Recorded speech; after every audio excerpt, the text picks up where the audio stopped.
Hello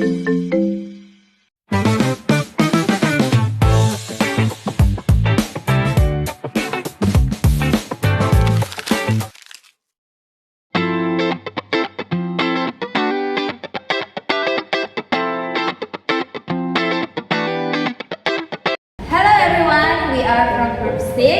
Today, we will to explain about multilingualism and bilingualism. But before that, we are going to introduce ourselves. My name is Felicia Wado. My name is Dea A Mujali. My name is Gamaliel J T Aror. And my name is Ratu Mulder. Check it out.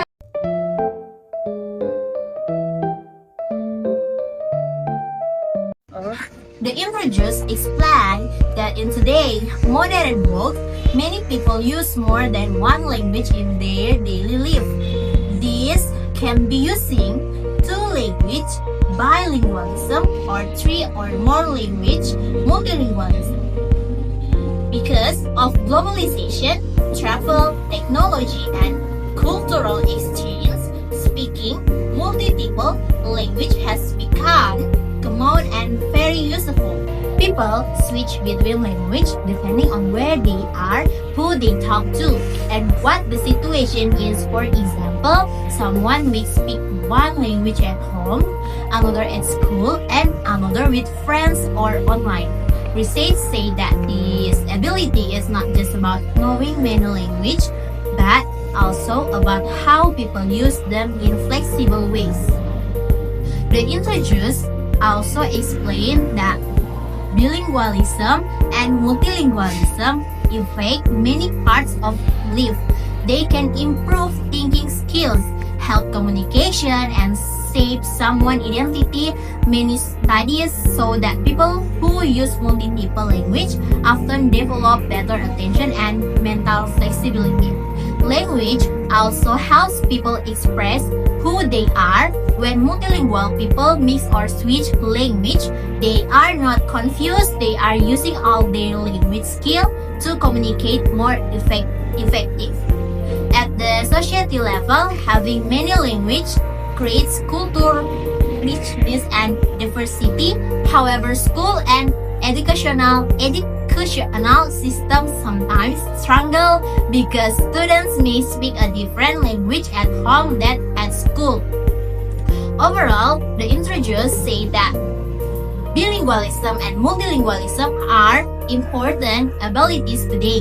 The document will compare and explain how these abilities develop, how people use them, and how they affect learning, thinking, and social life.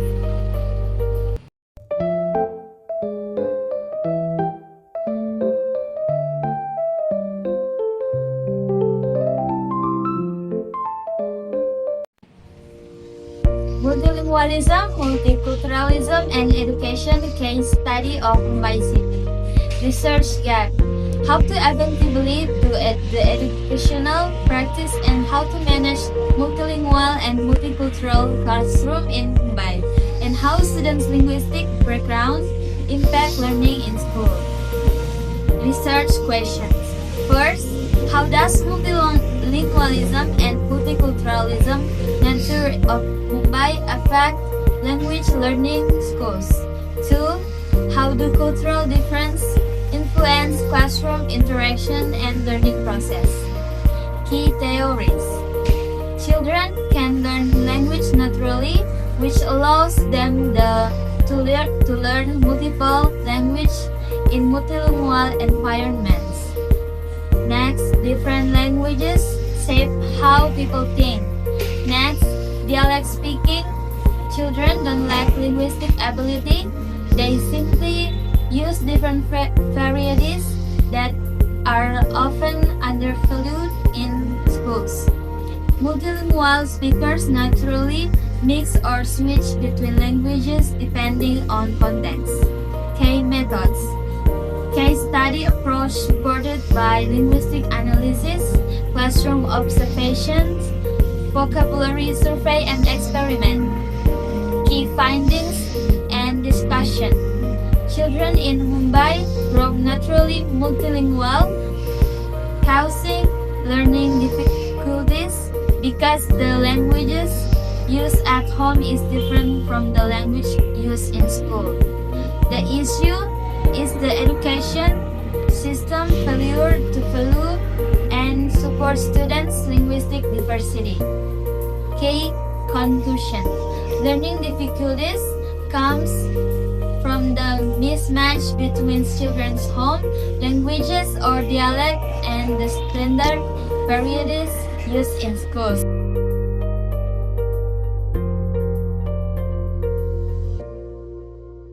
6.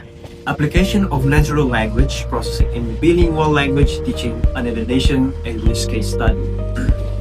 Research gap. Most existing ASR systems are designed for monolingual, high-resource language and do not account for the linguistic complexity found in real classroom, such as code switching, diglossia, translanguaging, and highly variable teacher tone. Research question.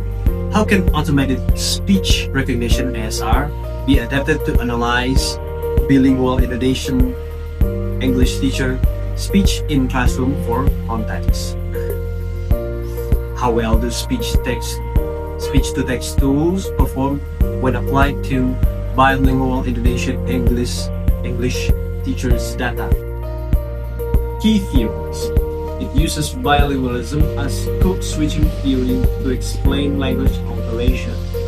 Next, applies translanguaging theory viewing bilingual as using one unified language systems. And acknowledges Indonesian diglossia, draws on community practice, showing how shared classroom language develop through interactions. Key methods.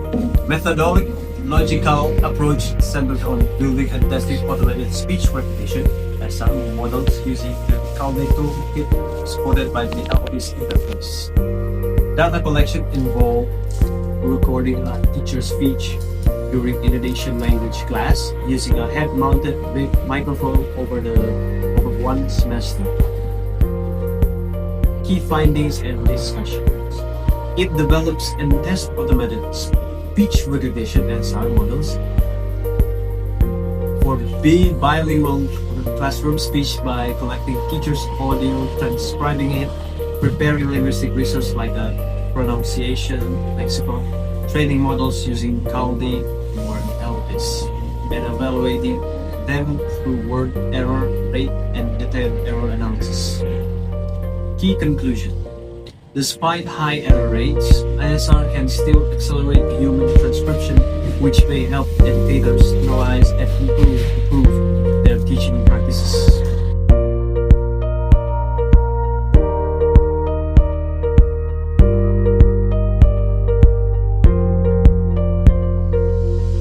Promoting multilingualism in the classroom, a case study of ELT program. Research gap. Many students still struggle with speaking and writing in English despite years of study, and that vernacular languages remain dominant in the classroom. This indicates a gap in understanding the effectiveness, challenges, and pedagogical implications of multilingualism in actual classroom practice. Research question. First, how is the students' response about using multilingualism in the classroom? Second, what problems are revealed in implementing multilingualism in the classroom? Third, what is the benefit of implementing multilingualism in the classroom? Key theories: multilingual use of several languages by Usman, and language as symbolic systems, multiple codes by Leon, formal versus informal language roles by Diglossia, Appel and Winsken theories, contact code switching or mixing, and Halliday's theories, language shift for different functions. And there is cross-cultural boost communication competence, and multilingualism enhances cognitive flexibility. Key methods. descriptive qualitative research method supported by a survey designed to explore multilingualism practices in the EFL classroom. Data collection relied on questionnaires distributed to students with instructions given beforehand to ensure understanding and honest responses. The questionnaire responses were then coded and analyzed using descriptive statistics, particularly through frequency distribution, using a Likert scale to measure students' attitudes and self-perceived abilities in English speaking and writing. Key findings and discussion. Multilingualism is common in the EFL classroom, but many students still struggle with English. Frequent use of local languages and Indonesian helps understanding but reduces English exposure. Overall, multilingualism is beneficial, yet needs careful management to support English proficiency. Key conclusion. Multilingualism is a valuable and necessary practice in education, but it must be implemented with careful planning to avoid negative outcomes. In essence, multilingualism should be embraced not only for linguistic benefits, but also to protect cultural identity and ensure sustainable language development.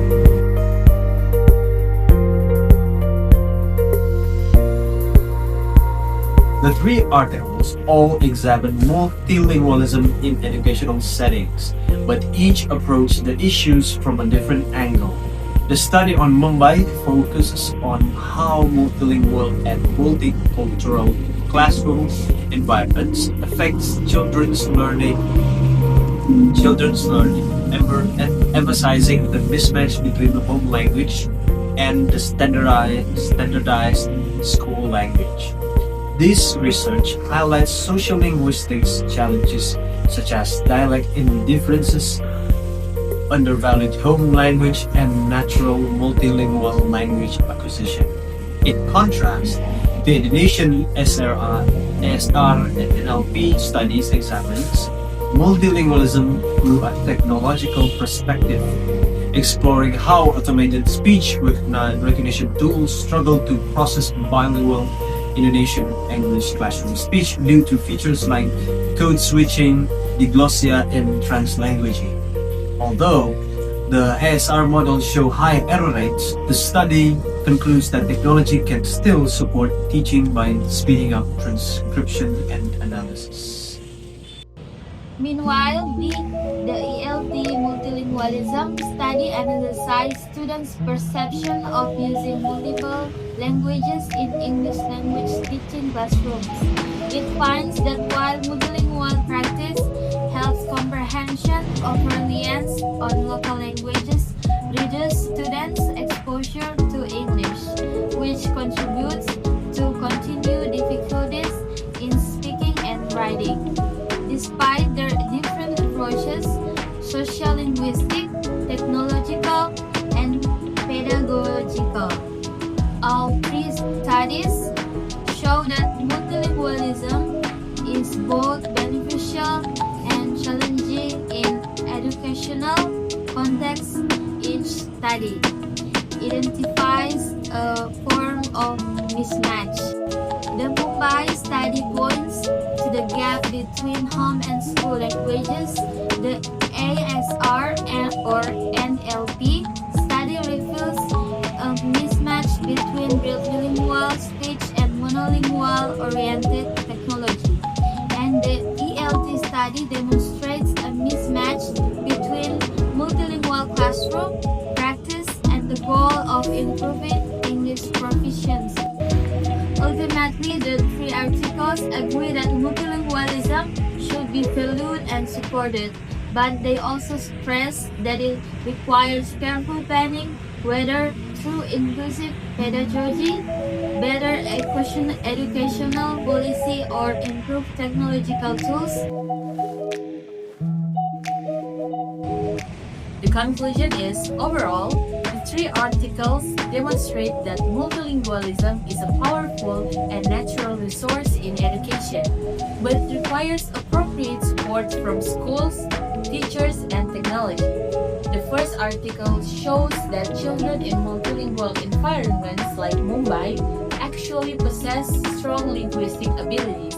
Yet, they struggle when schools fail to value their home languages and rely only on standardized or prestige language. The second article reveals that technologies such as ASR are not yet capable of fully understanding the complexity of bilingual classroom speech, but they still hold potential if further developed and used carefully. The third article highlights that multilingual practices in English classrooms help students better understand the lessons, although excessive dependence on the first language can reduce their exposure to English. Taken together, the three articles conclude that multilingualism is not an obstacle. It is a crucial asset that should be recognized, supported, and integrated through inclusive educational policies, improved technological tools, and balanced teaching strategies. With the right approach, multilingualism can strengthen students' comprehension, identity, and communication, making education more effective and equitable. That's all from our group. Thank you for watching. Bye-bye!